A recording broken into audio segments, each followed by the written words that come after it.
Welcome to the Society of Fellows and Heyman Center for the Humanities at Columbia University, and to the first live event in our Humanities from Home series. I'm Eileen Galuli, and I direct the SOF Heyman. During this period of social distancing, in which literally billions of us are sheltering at home, we at the center are moving online to provide programming, humanities programming, to the many publics we serve. Sometimes, as today, such programming takes the form of a live event. More often, we are working to amplify the contributions of others. Please take a look at the films, panel discussions, art exhibits, musical performances, and much more on offer in our Humanities from Home section of our website, www.heymancenter.org.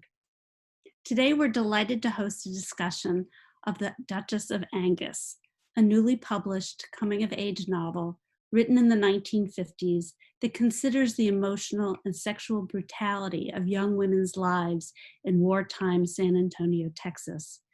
Kaiama L. Glover, the Anne Whitney Olin Professor of French and Africana Studies at Barnard College, will be speaking to the book's editor, Jenny Davidson, who is a professor of English and Comparative Literature at Columbia. Besides being a novelist in her own right, Jenny also happens to be the granddaughter of the author, Margaret Brown Kilik, about which I hope we'll hear much more. Before I turn the proceedings over to them, I want to remind our audience of the format. Jenny and Kaiama will be in conversation for approximately 50 minutes, after which they'll be happy to answer questions, or take questions from the audience. At the bottom of your Zoom screen is an icon labeled Q&A. Click on that, write your question, and they'll answer them in the order in which they're received. Thank you for joining us. Be well and enjoy the discussion.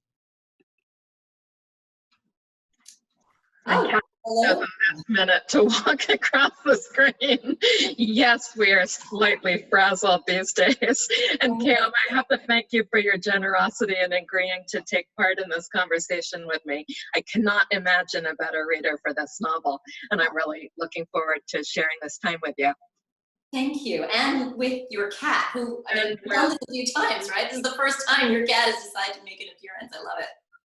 Oh, wow. In general, I've just given over any attempt to exclude cats from Zoom, but perhaps I could have thought this one through a little bit differently. I actually like cats. So Eileen announced the format already, but I'll just add that as we talked about earlier today, I would love very much if you'd start off the conversation by by bringing Margaret Brown Kilik's voice into the room. We need a modesty panel. Sorry. Would you be able to read a bit from the text so we can get a sense of the material we're working with for those who haven't had a chance yet to read the novel? We'd love to. I would be delighted to do that, and I've got a couple excerpts. I'll maybe read one now, and a little bit later on in our conversation we might come back to that and hear another bit.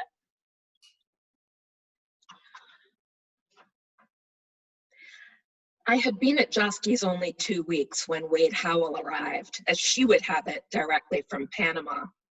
By then, I had established myself as a promising, although somewhat unreliable, sales girl. But Mrs. Smart, the buyer for sportswear, liked my unsensational good looks, so I was treated with more consideration than I deserved. Anyway, it was during the war, and Joski's, like everyone else, accepted incompetence as a patriotic duty. It was no surprise when Mrs. Smart turned the new girl over to me rather than to her assistant buyer. If I had half tried, I could have pushed the assistant right off the floor. She was a tall, bony thing with no imagination and no humor. Nothing, in fact, but seniority. However, I did not care to assert myself even that much. I was exhausted from my years of floundering about in academic muck, and I wanted nothing but to float in my lush vacuum. Of course, I would have preferred to loll away the days vaguely reading or walking about through the twisting streets and along the river, and perhaps coming to life for a few hours at night. But the thought of my mother working while I wallowed in indolence was more of a disturbance to my contentment than taking a job. For an hour or so one morning, I looked about for something that was not too demanding. I found it a block away from the hotel at Joski's department store. I soon settled on a workable compromise for my new freedom of spirit, which was nothing more than a relaxation of any rigid rules of conduct. As a result, I enrolled in a poetry course and drank a lot of beer. The day Wade Howell came to work, I had a terrible hangover. I'd been to the drinking fountain a dozen times. It was 3 o'clock and I was beginning to wonder whether I would be back to normal by closing time. I didn't mind feeling half dead on the job, but that was the night for the romantic poets. I certainly couldn't expect to be carried away by Keats's images with a beery head. I'll stop there. Oh, thank you, Jenny. That's an excellent place to start. There's a lot of what I want to get to in that very passage, and I think that speaks to Jane Davis's voice in a particularly stark way. But before we kind of dive into the novel, I actually wanted to start out with some context. You've got a beautiful introduction to the novel. There's some paratextual material at the end from Char Miller and Lisa Hernandez. And so I'm wondering if you can first talk about your initial encounter with this text. I was so struck by the viscerality and the haptic description of that experience of finding this treasure in the family archive. So if you can kind of talk to us about that, but also maybe about Margaret Brown Kilik a bit more broadly. Were there other texts in there that you discovered? And if so, were they equally autobiographical? Anywhere you want to go with that. Yeah, let me take that and run with it.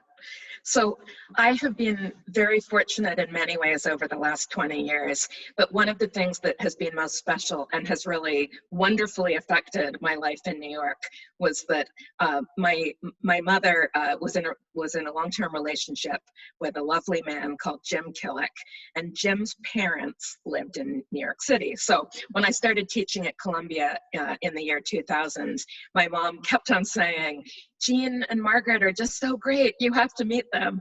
But it was my first year of teaching. I was incredibly busy, and we really didn't get around to setting up a lunch date until June, like the end of the academic year. So I met Jean and Margaret. They were indeed wonderful, but a tragic development ensued, which was that Margaret already had lung cancer. She was diagnosed a few weeks later, and she died just a month or two after that. So that was 20 years ago. That was 2001. So I met Margaret really just that one time. Then I subsequently went on to become truly grandfather and granddaughter with Jean, her husband, her widower. And so we became very close. We used to go to the theater a lot. We spent a ton of time together. His and Margaret's loft in Soho, Margaret had run it as an art gallery in the 70s. Amidst the insanity of Prada stores and all that and so forth. So we all are, Jean's place really became the sort of hub for all of our family gatherings. He moved out in his early 90s because the elevator was out of operation for a couple months, and the internal stairs in those loft buildings really aren't designed for someone in their 90s to be, climbing up and down. He moved into an assisted living. So Jean's carer, Darren, and my mother did a lot of packing up of stuff, and I received 3 enormous bags. They were Sam's Warehouse or BJ's Warehouse, like those big Fresh Direct plastic bags full of literary papers. Now, most of those were things that were written by Jean. Jean's life story, he described himself as like being something out of American pastoral. He grew up in Jersey City in that same milieu that we really know from Philip Roth novels. And he really wanted to be a playwright. He was captivated by the new drama of the late 1930s. But in fact, what he needed to do was go into the family business. It was a leather business in Newark, New Jersey. So he ran that business for his whole life and did all sorts of interesting work things. He was the president of the U.S. Tanners Association, for instance, and had a really interesting trip to China before it was really open to Westerners. He did a lot of really interesting things. So when I first knew him, he was still, as his retirement hobby, reviewing plays for a little paper called The Town and Village It's an East Side local newspaper. So he had press tickets to pretty much every show in town.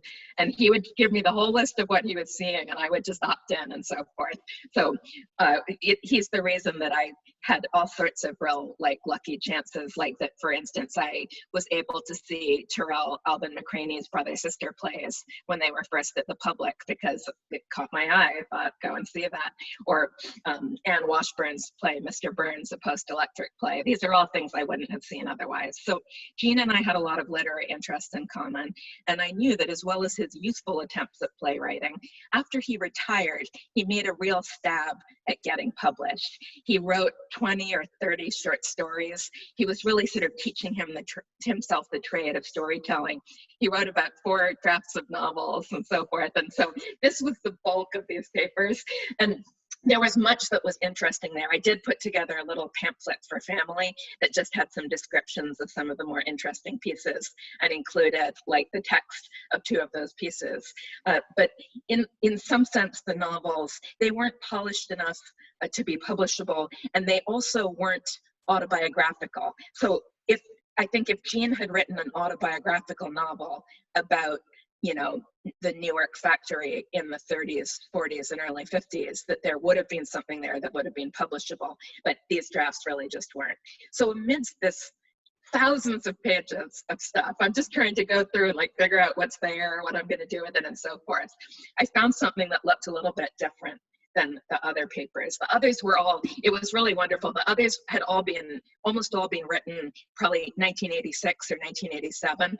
And the printouts were all on that dot matrix printer paper where you still have to tear off the edges and it's all linked together. Some of them had been Xeroxed for submission and so forth, but a lot of them were still in the accordion fold. I can almost hear that sound of those things coming out of the printer, that sound from the... Probably some of our audience are so young they don't know that, but it was like this little chittery, it was like insects eating through a wall or something like that.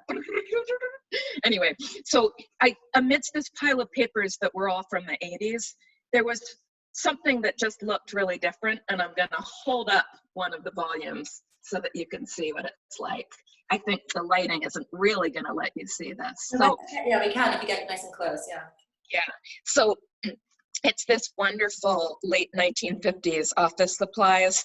I have a sort of fetishistic love for this era of office supplies. Typed on an old non-electric typewriter onto the famous Eaton erasable bond paper, where you could use a pencil eraser to erase and then write in corrections. So in other words, it's a materially appealing object. There are idiosyncratic spellings and typos. It's a clean copy, but it doesn't have the sheen on it that an amateur writer's word process draft might have, right? The materiality of it was itself very attractive to me. So I started reading the first page or 2, and it was a surge of adrenaline. I had to sort of catch my breath. My heart was pounding because it was very, very clear to me that this was a novel written by a real writer, someone with a real literary voice. There's a first-person narrator. It's a wonderful persona. The language is just riveting. And it is also a portrait of a lost world. The San Antonio that was the experience of a young woman just graduated from college, going to live at the Flophouse hotel that her mother runs in San Antonio. San Antonio, this audience may not know, was a real hub for the Air Force during World War II. There were 5 airfields within close driving distance to San Antonio. So there were thousands or maybe even tens of thousands of cadets. So a young woman like Margaret, or like her protagonist, Jane Davis, was dating countless cadets. And in fact, that's the story of how Margaret and Jean met. Jean had been enrolled as an undergraduate at the University of Virginia. When the US joined the war, he enlisted immediately in the Air Force, sent to officer training. And so he was at Randolph Airfield. He was posted to Randolph Airfield. When he was getting his initial training, it was in Ohio, and it was during Margaret's last year of college. And the college did events for people like dances and so forth, social events that would let these young soldiers meet college students and vice versa. So they made an arrangement to meet up in San Antonio because he knew he was being posted there and she was moving back there. So one of the things that's fascinating about the novel is that although I imagine the story that the novel tells is imaginary, the characters are very much based on real characters in Margaret's own life. So I'd encountered, this manuscript, I started reading it, and once I read to the end, I knew that it should be published. I knew that this was a book that deserved a real audience, not just a sort of PDF that circulated among a few family members, something like that. And we went on from there. Okay, so thank you for walking us through that. It's absolutely fascinating on all levels, but you stopped right before the part about how this thing went from being a personal passion and an object of curiosity perhaps among your family to how you actually got it to be a thing in the world. How what was the process of publication? And then of course, the sensitivity with which you chose other contributors to the volume that the Duchess of Angus now is. So yeah, go through that and then we'll go to the novel. Great. That's a good two-part question. Make sure I remember the second part because it's a very important one. I felt extremely fortunate. I was almost uniquely well qualified to know what you would need to do to get a book like this published. As a novelist, I have had extensive experience submitting and publishing with small presses. I do a lot of work with university presses as a reader. I'm on the publications committee at CUP, etc. So I know also that for a sort of small scale book that's not going to be a big commercial proposition, but that really is a quality piece of material, you really are in a position as author or editor to approach either small press or university press editors directly.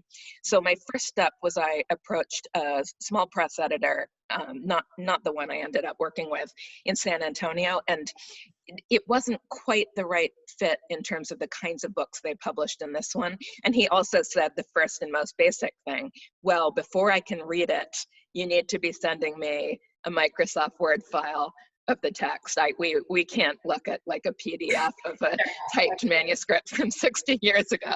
So I think that was in the middle of a school year, and you're already getting the common theme where like, I don't have time to deal with things unless it's like either in January or in the summer. So the summer came, thought, okay, now I can pay attention to this. And although I'm a fast and inaccurate typist, I had a lot of other stuff on my plate, and I ended up hiring a friend of mine to type up the manuscript and to do a very light initial copy edit.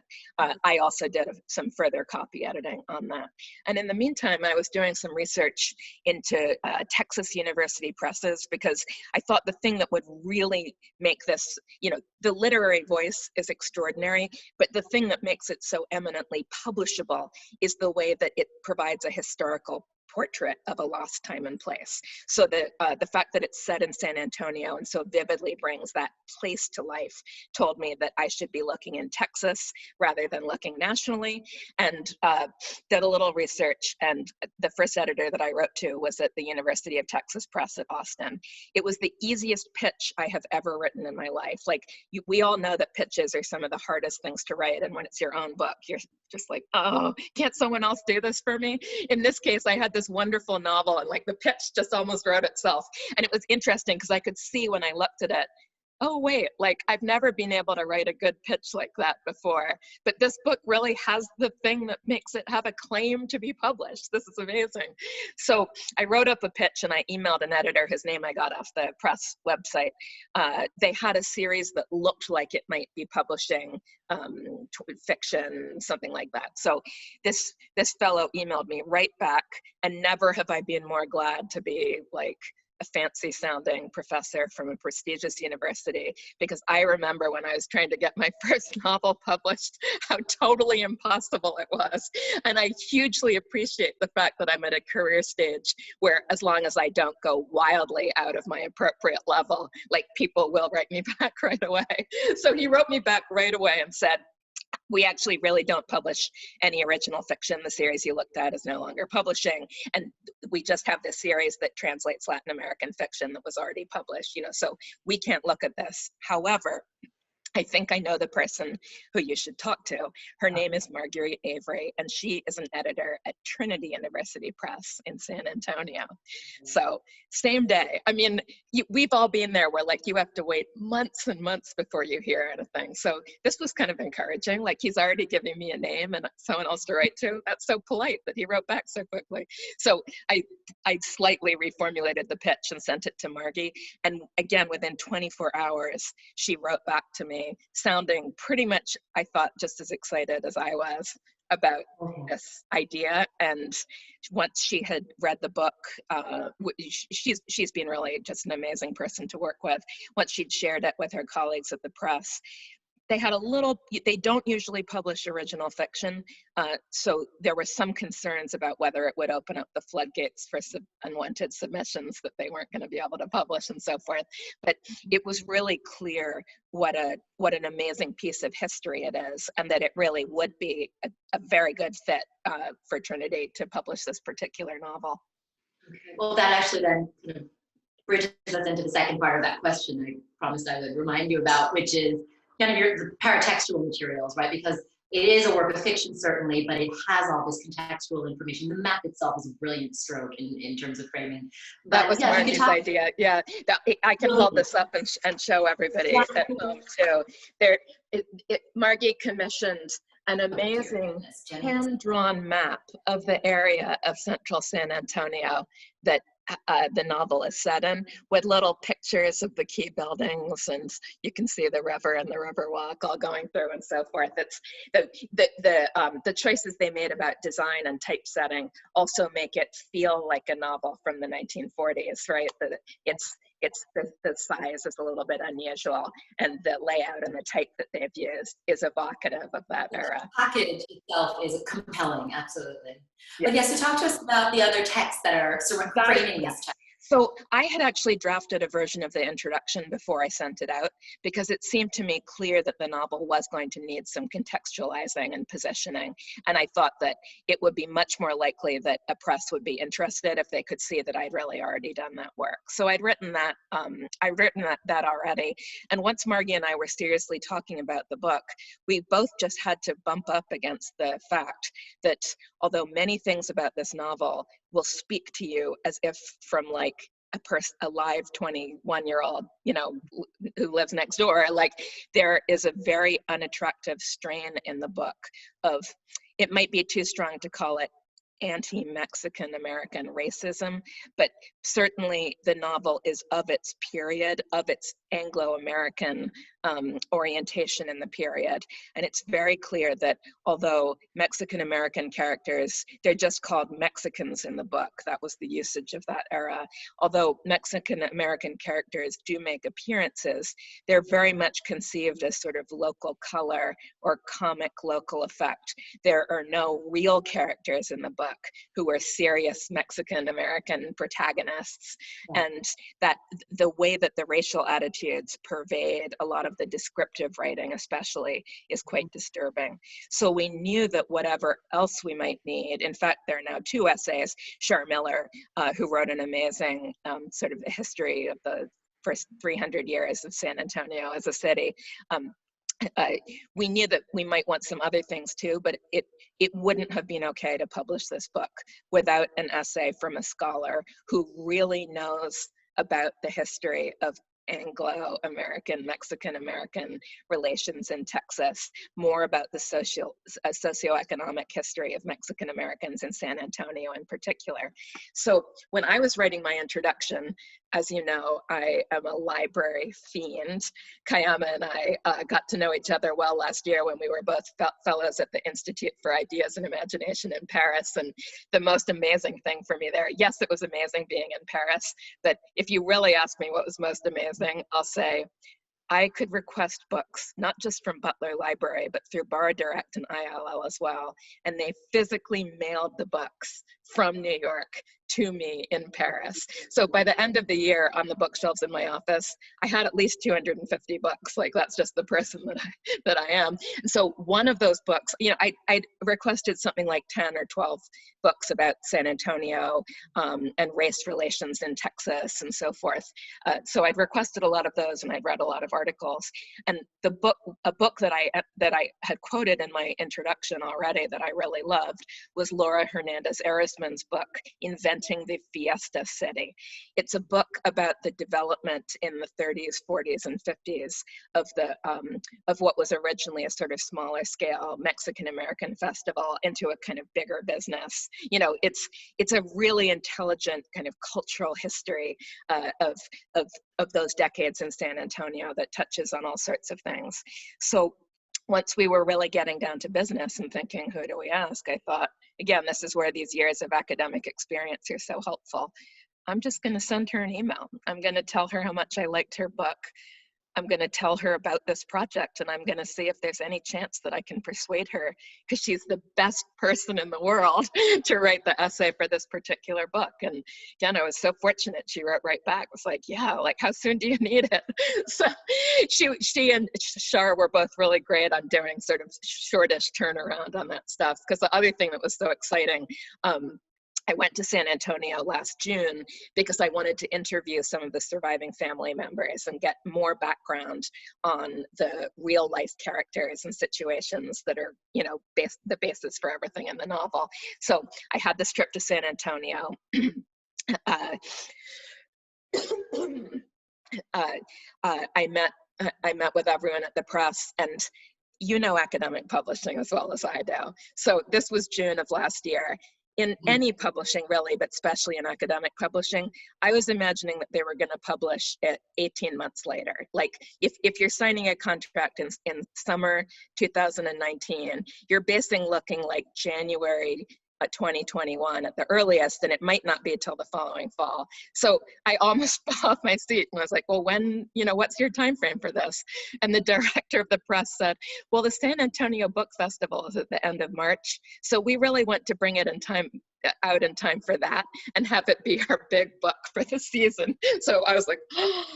So that was when we suddenly started having to invite everyone and say, and yes, we're hoping to like have it in production, you know, very soon. So wow. Could you send it to us next week?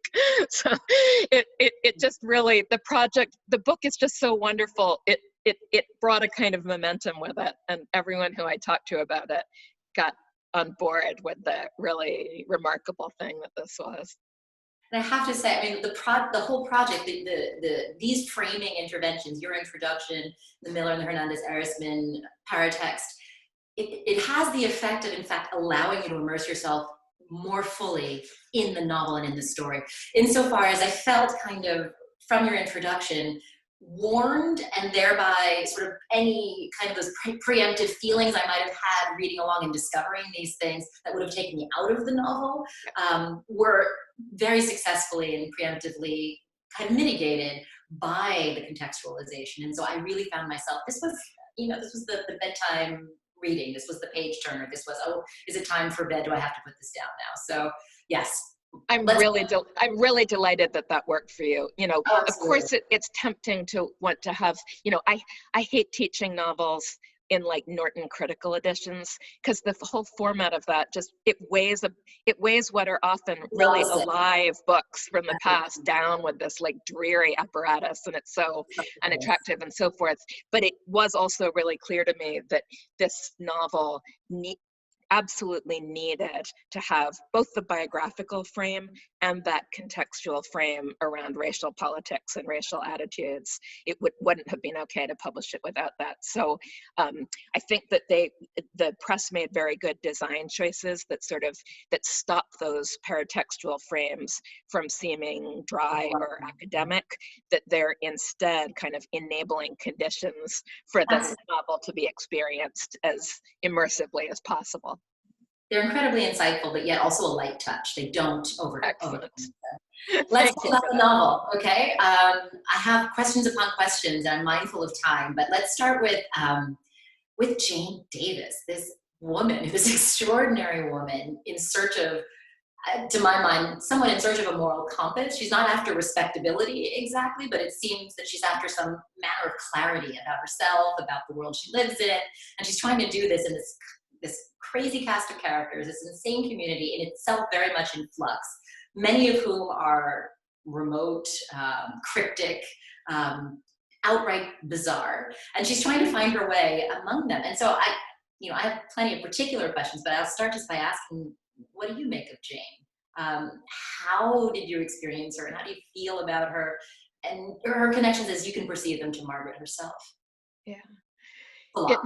It made me even sorrier that I never got to know Margaret while she was alive, that I only met her that once. Even as I was reading those passages, I feel like they sound kind of a lot like my first novel too, where a recent college graduate reads literature, drinks too much beer, is underemployed, etc. And in fact, it was interesting. I got the author copies in a box at home the last day that we were on campus at Columbia. It was Tuesday of the week before spring break. And 2 days before that, President Bollinger had emailed everyone to say, we're shutting down classes altogether for the next 2 days, and then they'll be online Wednesday through Friday, and then online after the break. So it was literally the last day that I was on campus. I thought, I can't teach my class. We were scheduled for a visit to the rare book and manuscript library. I was devastated, like, oh, they're not going to get to see first edition Tristram Shandy and all those copies of Clarissa. No.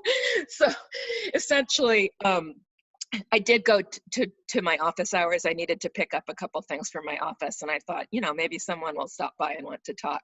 It was completely dead. I felt very silly. And then a very wonderful student of mine from the Clarissa seminar I'm teaching this semester came by to chat. She was experiencing intense concern and distress, as all students were that week. She was also a residential advisor in a dorm and had been told that she actually wasn't allowed to leave campus, that she was obligated to stay. So we talked through a lot of stuff about what were going to be the logistics on travel. I was clear that ultimately they were going to let RAs leave, indeed make them leave, as they did. But, so we talked through a lot of things like that. And I had brought 2 copies of the novel with me to campus. One was to drop off with Eve Glasberg, who does the publicity, who runs the Columbia News, Columbia Record. And she did an interview with me that will be published there. But I wanted to bring one extra copy because I was so excited. But the world was, going to hell all around us. But here was my copy. And I had it in mind that there would be somebody that I would see while I was on campus who would be the right person for this book.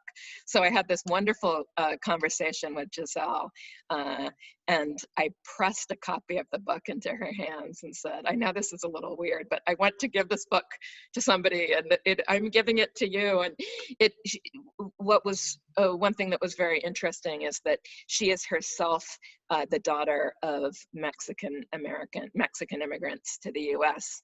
And grew up in Southern California.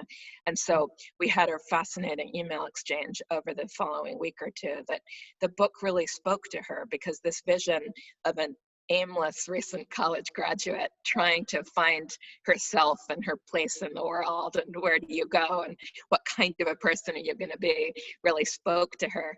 And then the ways that Jane talks about the Mexican American characters in the book would propel her back out of any identification. They're genuinely troubling representations. So I was really excited that the book spoke to her, and it was really amazing to be able to be having those conversations with one of my own students about this project.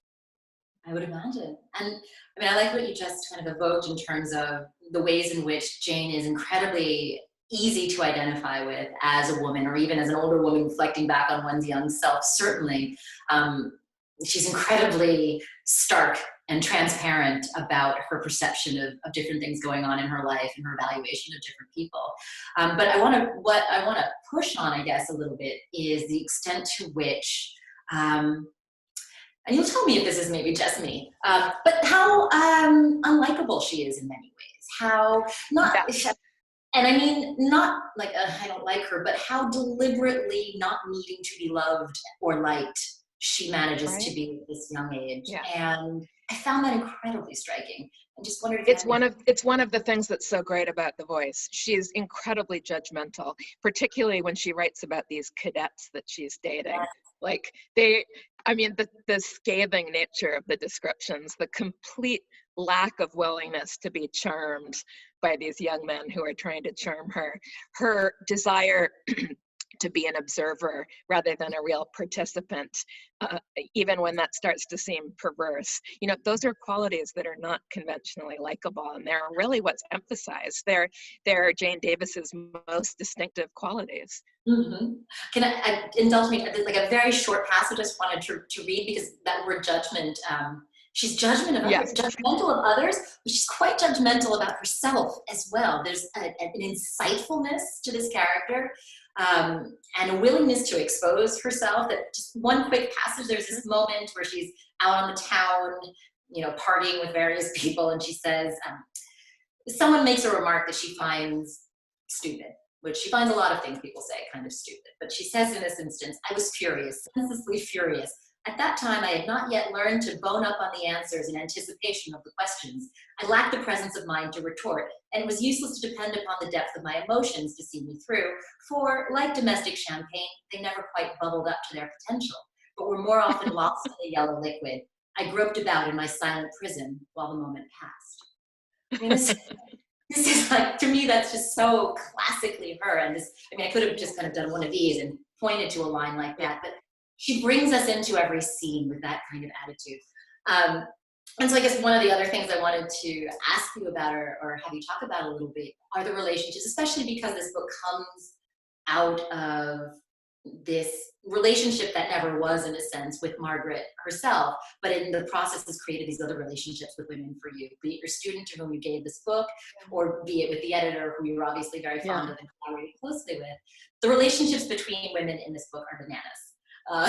They are fascinating because they steer away from any sort of ideas of sisterly solidarity or intimacy in any classic ways. There's intimacy there, but there's an enormous amount of violence and distrust. So I'm thinking not only obviously about Jane and Wade Howell, but also Jane and her mother, or Jane's mother and Lily Dulac, right? So what you make of that, because there are dangers in that town for women, but they come all from the cadets, from the men, but a little bit also from the women themselves. Yeah. So we get a real sense in the novel of the physical dangers that a young woman who's out and about in the way that Jane Davis is. She's almost raped by a soldier relatively early on in the novel.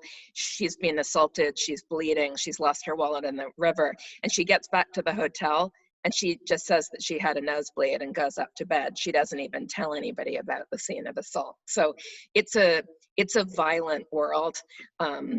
Everybody is living on the precarious edges. Jane's mother and the hotel are not like a stable, prosperous business. They're really on the fringes of society. So yeah, I think that really all three of the relationships that you've just described, Jane's relationship with this new friend, Wade Howell, who is an enigma almost even to Jane, enigma to us, who's she's a very sexual young woman, hypersexualized. We see her essentially having sex just off stage with a number of different men. We learn that she's been having a sexual affair with her stepfather, who is also the ex-boyfriend of the character Lily Dulac, right? The older generation woman.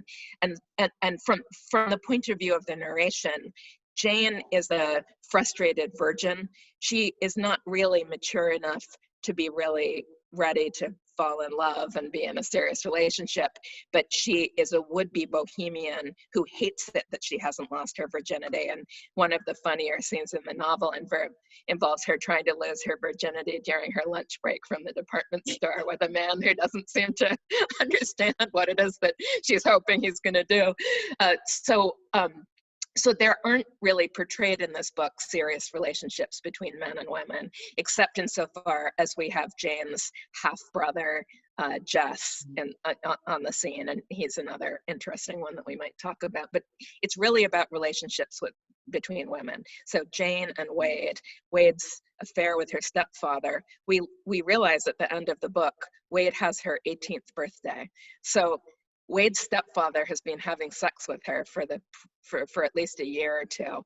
In our framework for understanding things like that, it's clearly sexual molestation, it's illegal, it's abusive, just no question about it. But in Jane's aggressively bohemian worldview, it's almost something that she envies Wade for. And there's certainly a very strong sense in the book of absent fathers.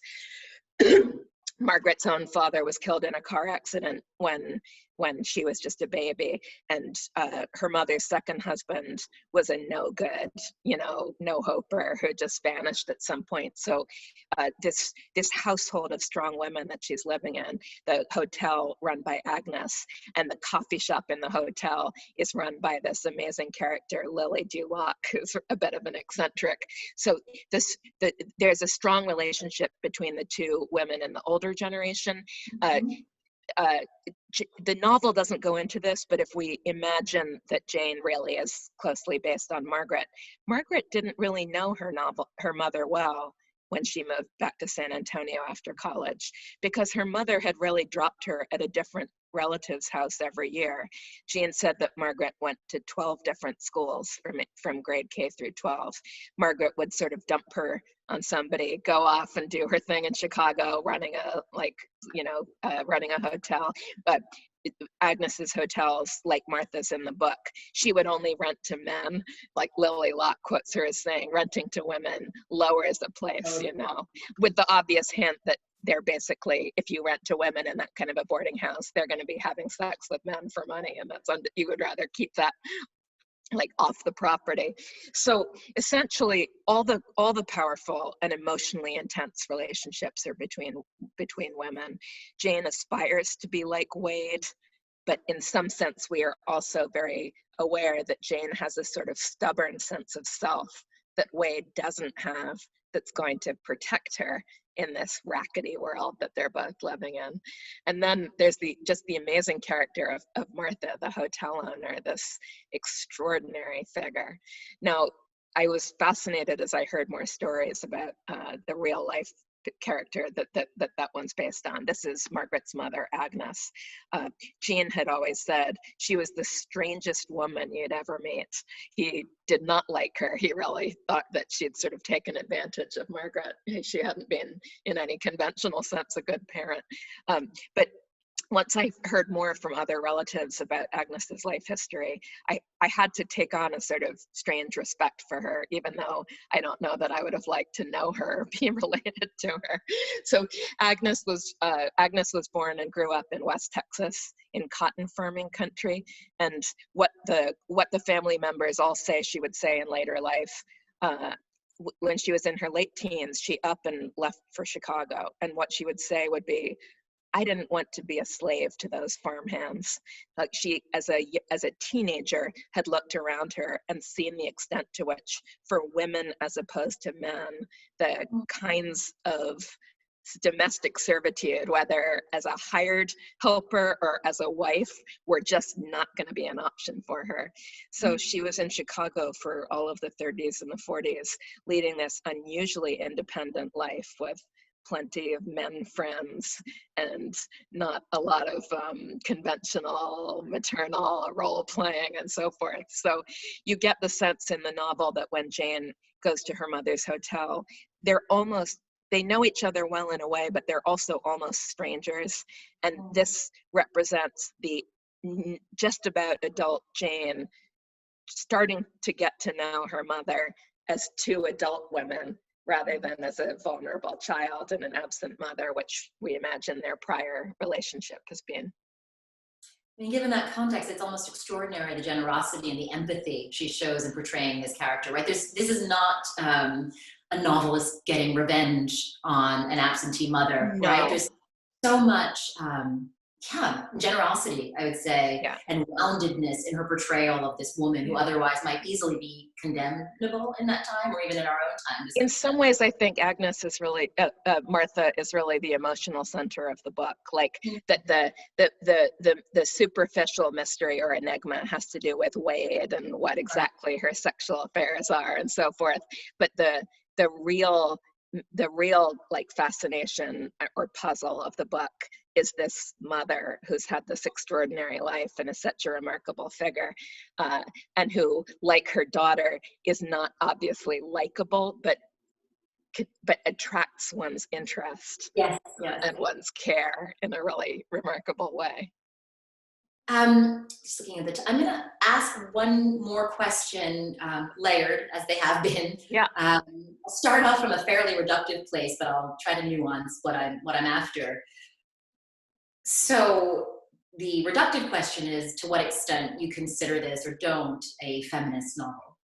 But the layering of that has to do with what is the ambiguity of the younger, all the women characters certainly, but Wade and Jane in particular, and specifically sort of their class ambiguity and the strange kind of liminal way they occupy space in San Antonio, meaning I was trying to understand what power they had or didn't, right? So Wade is this, from all descriptions, obviously this gorgeous, luminous woman child, right? We think she's older than she is until we find out this kind of shoe drops and we realize she's a kid, but nevertheless, a sophisticated, heiress, beautiful woman, who works in a department store and has lunch out of a paper bag, and there's some spoilers I won't give away because they're worth it, but in terms of how she pays for food sometimes. Yes, right.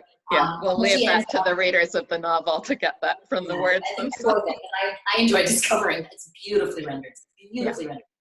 And then she ends up sharing a room in a flophouse with this girl she just met. So there were just ways in which I expected Wade to have certain kind of choices, attitudes, etc., that she didn't have, but also just financially I was unclear as to what her reality was. Same with Jane. So she's this girl who's back from college, who can afford to be out and about, who makes, as you read in the passage earlier, who makes it clear that she chooses to work out of a sense of her own pride, but not necessarily because she has to. And the sense you get from both of them is that they're sort of waiting around almost, and in a very real way, waiting around for some relationship with a man to change how their world is, right? And in this respect, the relationship with the Colonel is more believable as not victimization and freedom in the way that Jane sees it, because of the sort of purgatory they both seem to be in, which goes down to that scene where Jane doesn't even get to have the sex she wants because she's supposed to stay in this purgatory. And her sort of, her social class, she clearly reads as like a good girl, like a college girl. So a soldier doesn't want to have sex with her because he would only have sex with a girl who was really lower on the sort of social ladder. Your question is really interesting. I've thought a lot about this, and I've filled out my sense of it with conversations with family members and so forth. So I think that the two girls' material conditions are very different, although in the end the novel shows us that they're both vulnerable in some of the same ways, and Jane in some ways is less vulnerable than her richer friend and so forth. So Jane is from the sort of self-identified bohemian class that pride themselves on being social outsiders, but social outside exist in that time, in that space, this bohemian class, or is this a notion that's appropriate to that time and space? It's a sort of, in the mother's generation, it's a working class bohemianism that comes out of city living. Like, think of what we know about Chicago in the 1930s, right? And style of social life there. It's out of place in San Antonio. The hotel owning mother is a bit of a fish out of water, although she's from Texas. She fits in a way, but she is unique. Nobody else is leading their life in the ways that she is. So essentially, The only reason that Jane doesn't have to work is that she can be a freeloader on her mom's business. So as to say, she can have free room and board, like of a rather squalid kind, and doesn't need to actually be bringing home money to pay the rent. And I should add the detail. I think that the hotel life as it's conveyed in the novel is significantly romanticized and softened compared to the reality of that life. Yes, in the book, we see, you know, what character says, Lily Duloc meanly says when Wade is going to move into the hotel, does she know that she might be raped while she's walking along the hall? Yeah, that was curious. So it's from a gender standpoint, it's a brutal environment. It's a masculine environment in which especially a young woman is very vulnerable. But from a financial standpoint, we don't have the sense in this novel that Jane and her mother are desperately worried about money.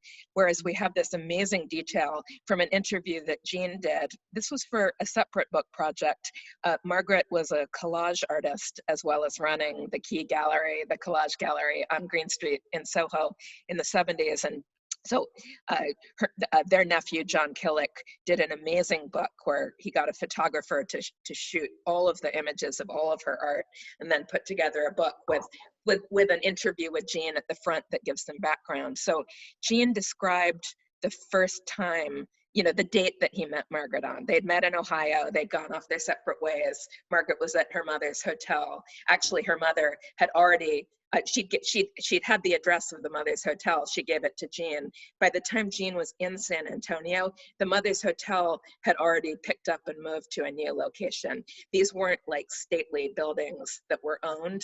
This was a hard scrabble life of renting like a floor of a building and setting it up to let the rooms and so forth, like pretty precarious and close to the bone. And so the hotel had already moved, but Margaret and her younger brother, she brought him with her, went back to the original hotel because that was the address that Jean had. These were the days of postcards and pay phones, but I don't know that Margaret had a phone number to give to Jean, right? So being there at that time and day was the only way to do it.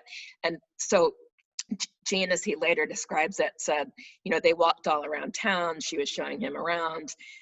He asked if they wanted food. He was a very generous, like, host and taker-outer. And only much later in his relationship with Margaret did she tell him that neither her nor her 13-year-old brother had had any food for 3 days, and that they'd actually been living on like a box of saltines that was the one thing that was left in the cupboard, and that they were genuinely like beyond hungry, like close to starving, but that they scrupled to ask, like they didn't want to ask. They needed it to be that he would, you know, just take them out in that kind of a way.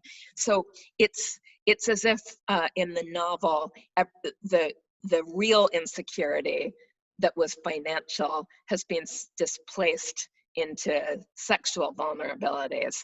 And in some sense, as we know, based perhaps on our own stories, but more likely on books that we've read, nonfiction and fiction, that sense of self-consciousness about a class status can run very, very deep. And you can see how amazing it is that Margaret, the novelist, was very willing to represent a sort of thinly veiled version of herself as unlikable, arrogant, you know, overly critical, and so forth, but really didn't want to expose what perhaps feels like a truer family secret of really how financially precarious that life was for them.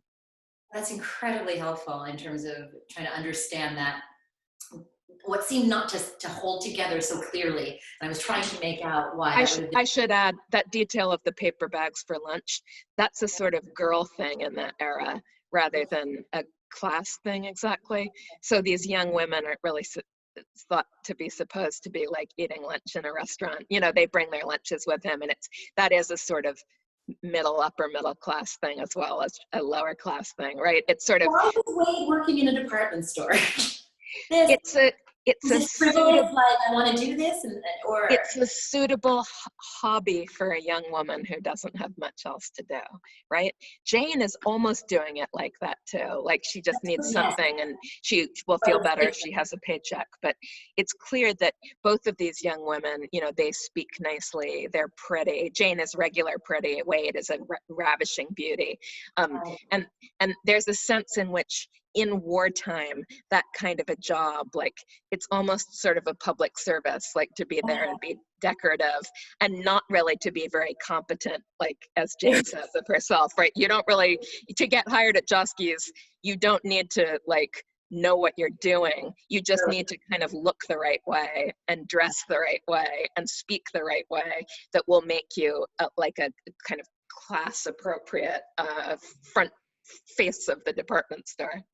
Nor apparently do you have to always be sober or come back from lunch. And exactly. So you see that not just Wade but also Jane, they're getting away with a kind of behavior that if you were a regular working class employee of a department store, you are not licensed to have. But these young women, you know, young women still get hired in like middle to top end retail. For different reasons than competency, you know, and are allowed to be a little different than the kind of 40-year career employee in menswear or whatever it is. This brings to mind, there's this, and then I'll let folks jump in. And yeah, we should definitely have some questions from the audience. Just to say, there's an old MTV online television comic strip called Daria, and the main character, I don't know if you've heard of this, is this kind of brilliantly cynical. I hadn't thought of that, but now that you say it, absolutely, yeah, totally. And the French one, she's got this frivolous, gorgeous sister, but there's an interesting trope there of these sort of representations, and even thinking about the relationship with Wade and Jane as some sort of iteration of the relationship between Martha and Lily Gillette.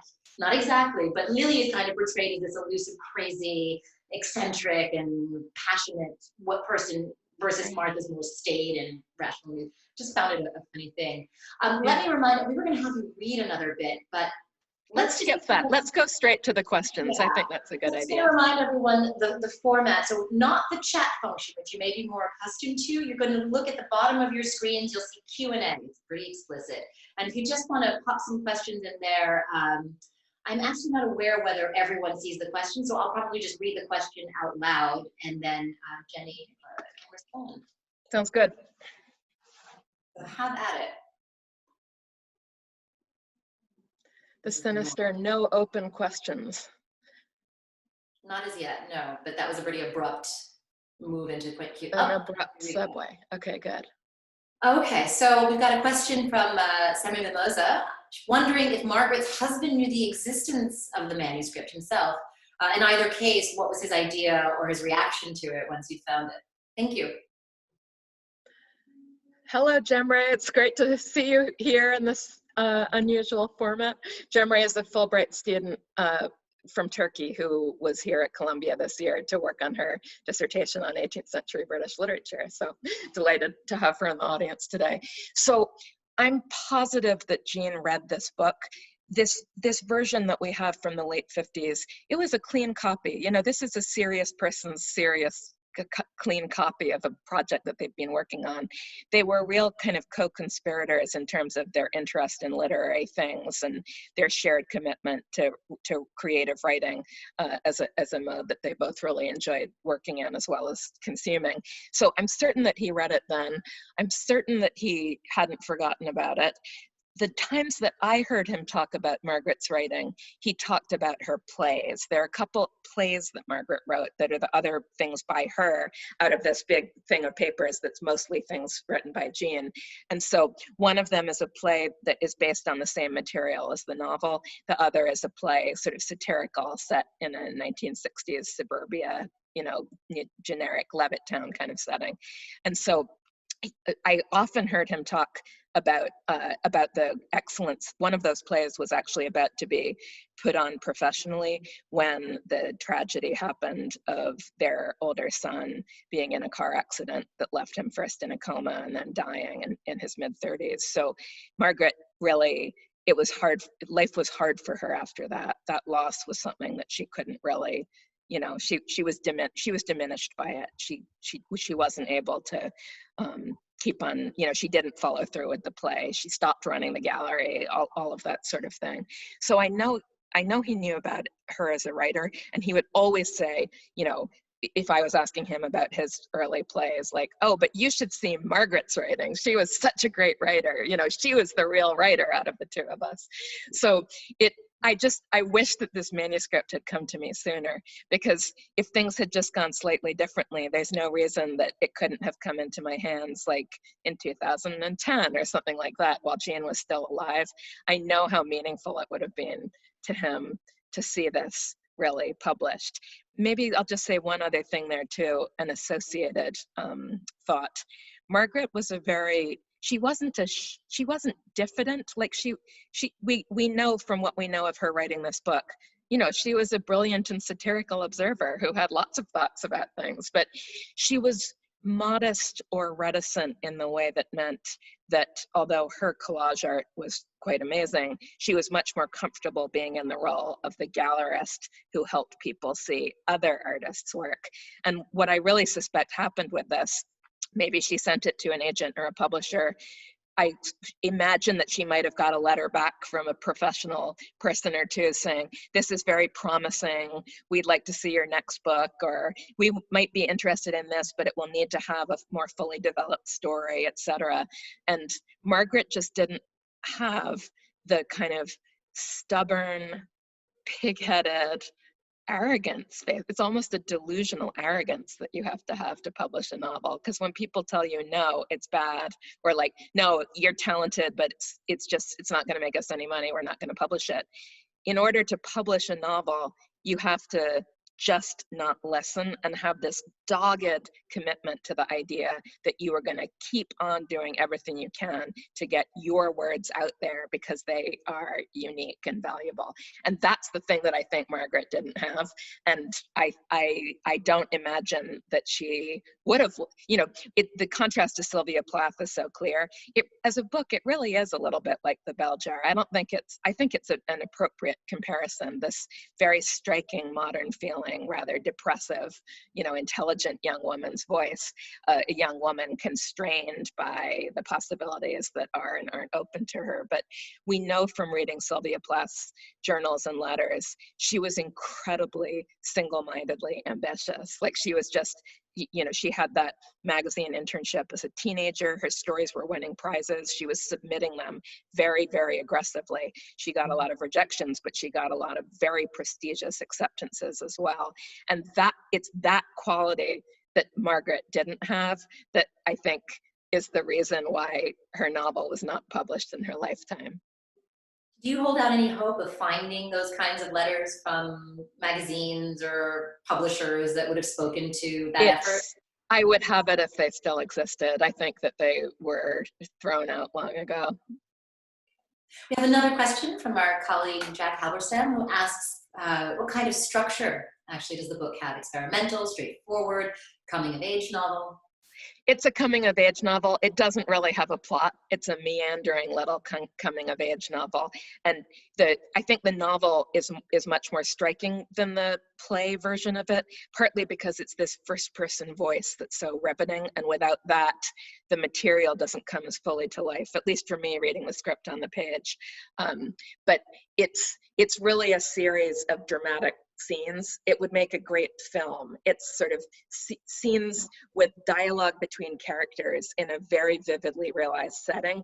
And there are transitions in the sense that if you are young and drunk and living an aimless life, your day transitions from the afternoon when you're still at work to the first bar, to the second bar, to the other bar, you know, all of those. So it's not that there isn't sequencing, and it's certainly not avant-garde or experimental in terms of its style.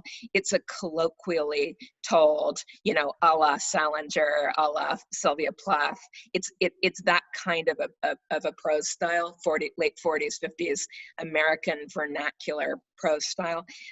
But the movement between scenes is often feels more associative, but no, not in an avant-garde kind of a way. Thanks, Jenny. It comes to my attention, there's a couple of folks who have raised their hand using that function on the Zoom.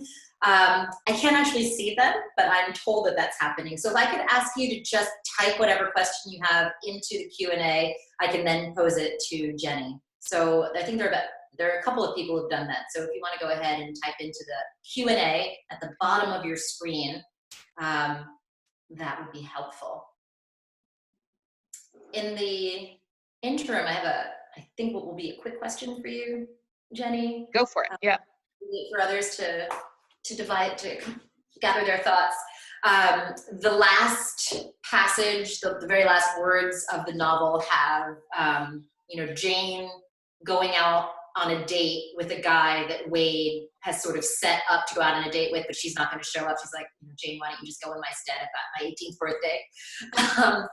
And I want to know what you think happens, because it says that, this is not too much of a spoiler, I don't think, but no. You know, it says that she sees her date in the distance, and as she sees him, okay, she slows down and has a few thoughts, and then I'm gonna, you know, I've got it open. I'll read it here. Just that last. The setting is just outside the Alamo in San Antonio. The Wade had promised to join this lieutenant on a touristical, you know, trip throughout through historic San Antonio. So this is the last paragraph.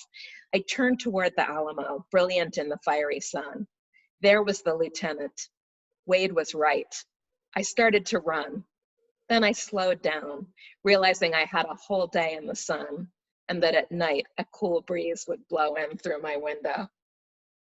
Thank you. So I don't know if you know what my question is going to be, but which direction did she run in? Because one of the points that was made so beautifully did she run toward the lieutenant to start her day with him, or did she run away? I'm certain that she's running towards the lieutenant, and that then she slows down her pace and rethinks whether she's like converging on him dramatically. That's an amazing question though. I truly never, I feel the sense of ambiguity that comes at the end, but I just truly, you know, we know that she's being shy, and then there's the lieutenant, but the Wade was right. The problem is that Wade was right? Because Wade had said such disparaging things about him-ish. Was it that she was going to give it a chance, but in the end, Wade was right? Wade's point was, why let a perfectly adorable lieutenant go to waste? Right? Okay, it wasn't that he was kind of boring and a little doofusy. No, that's one of the earlier lieutenants. In my mind, knowing the afterlife of Margaret, I know if any of my students are in the audience, yes, this is a biographical fallacy. No, we can't make assumptions, et cetera, However, given that cursory proviso, I have always just thought of, you know, Jean was the second lieutenant, and I have thought of Jean not being, unlike the other real characters in Margaret's life, I don't think that Jean is represented in the figure of one of the cadets during the novel. And I think that this is a Jean type possibility, possibility in the shape of Jean. So she gave Jane a happy ending. Well, it's not given in the book, but in some sense, Margaret did have a funny anticlimactic happy ending, which Margaret and Jean only saw each other a few times in San Antonio, and then he was posted to Baton Rouge, Louisiana, and he was a flight instructor as the lieutenant in the, as is the lieutenant in the book. So as to say, it's glamorous enough, because flying always was glamorous in those eras, but it's not nerve-wracking like having your possible fiance actually be, you know, in a fighter pilot in Europe. It's much less dangerous than the other kinds of flying. So in Jean's account of how they ended up getting married, Margaret took a teaching job in Michigan, and it was very depressing. She was isolated, and it wasn't an interesting job to her. And he was rather lonely in Baton Rouge, and they had appointments to talk on the payphone, you know, at his barracks or whatever. And, you know, when he said, "You're really not having fun in Michigan. What if you come down here and we get married?" And like, that was how it all happened. So I have imagined that the book leaves us with a sense of an opening of possibilities rather than a shutting down of possibilities. I like it that the book doesn't specify that this has to take the form of a lieutenant who'll become a husband. But yes, I think the book ends on a hint of optimism. Thank you. You know, it's funny, I hadn't thought too much about the ending until reading Charm Miller's essay where he talks, and then going back to the map where he talks about the insulated life she leads, how she leads her whole life within a space of a few blocks, but that ending takes her ostensibly outside of that small space. So I then found myself wondering, does she embrace this opening and this potential danger to experiencing something new, or does she go right back to her old ways? But, so yeah, we've got a few people who are, it seems, trying to ask questions in various forms aside from Q&A. Yeah, we only can do the Q&A or the chat. Okay, there's a. Oh, did it come back? Oh,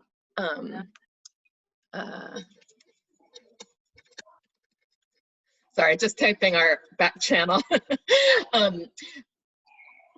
Well, if there aren't any more questions, we could either end straight away, or we could ask you, in fact, to give us one more taste of what the novel sounds like before wrapping up.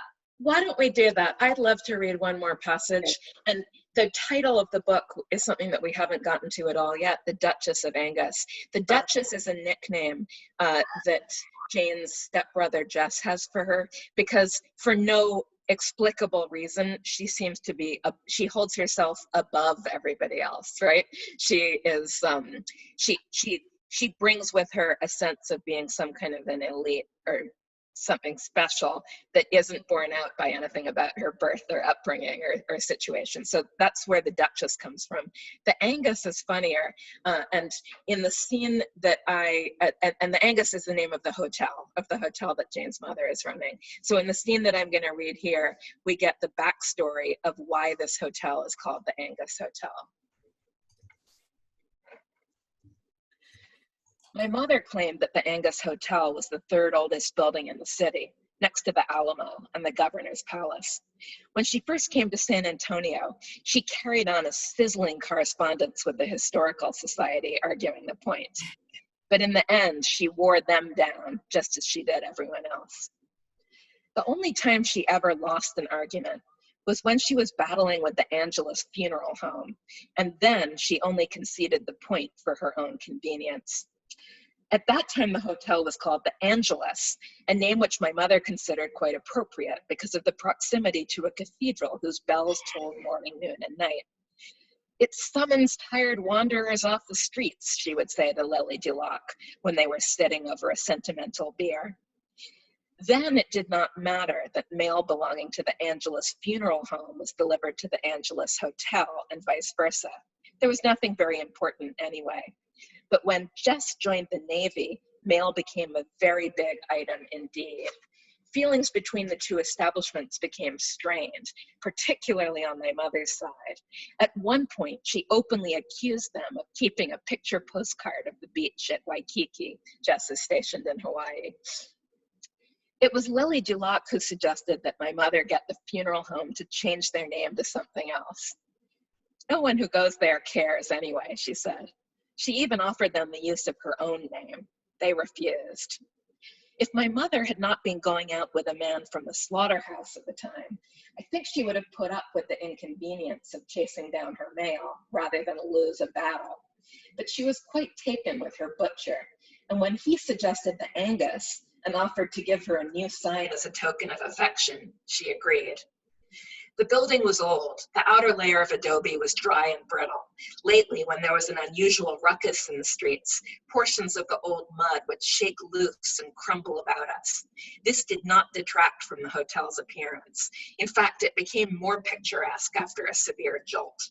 Hardly a day went by when some amateur artist did not sit under the huizache tree in the back courtyard, studying with interest the beautiful ruin.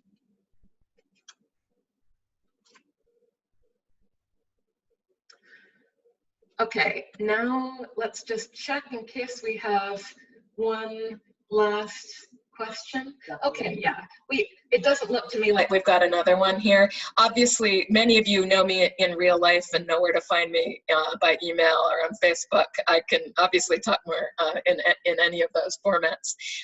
I'll just say first, I'll leave Kaiama to say a final word after me, but just want to say first that this event was so generously sponsored and organized by the Heyman Center for the Humanities. Eileen Galilei has been very supportive. She's the director there, and her colleague Lindsay Schramm and all of the other staff at the Humanities Center put in a huge amount of time to get this system up and running. We hope it's worked pretty well. It may have more polish down the road, but I think we really got the essentials. So thanks to all of them for the work that they did. We also had co-sponsorship from the Institute for Ideas and Imagination. I'd like to thank Mark Mazauer for that, and from the Institute for the Study for Women, Gender, and for the Study of Women, Gender, and Sexuality. Jack, I believe you're out there, and I thank you too for your support for this event. So it's been a real pleasure to be here with you today. Thank you for joining us, and hugest thanks are due to Kaiama, who in this month that has so many other responsibilities in any year, and particularly in this year, took the time to read the book and to think of these amazing questions and join me. Kaiama, it's been a huge pleasure talking to you this afternoon. So glad, as it has been for me. Jenny took all of my thanking thunder, so there only is one person left to thank, really, and that's you, Jenny, for bringing this novel into the world in the way that you have, so sensitively and so beautifully, and for talking about it with such eloquence to people here. The event has been recorded, so people can come back to this conversation and hear Jenny's thoughts at later times. And thank you all for joining us today. It's been a real pleasure to be in conversation. Thank you. Take care. Be well.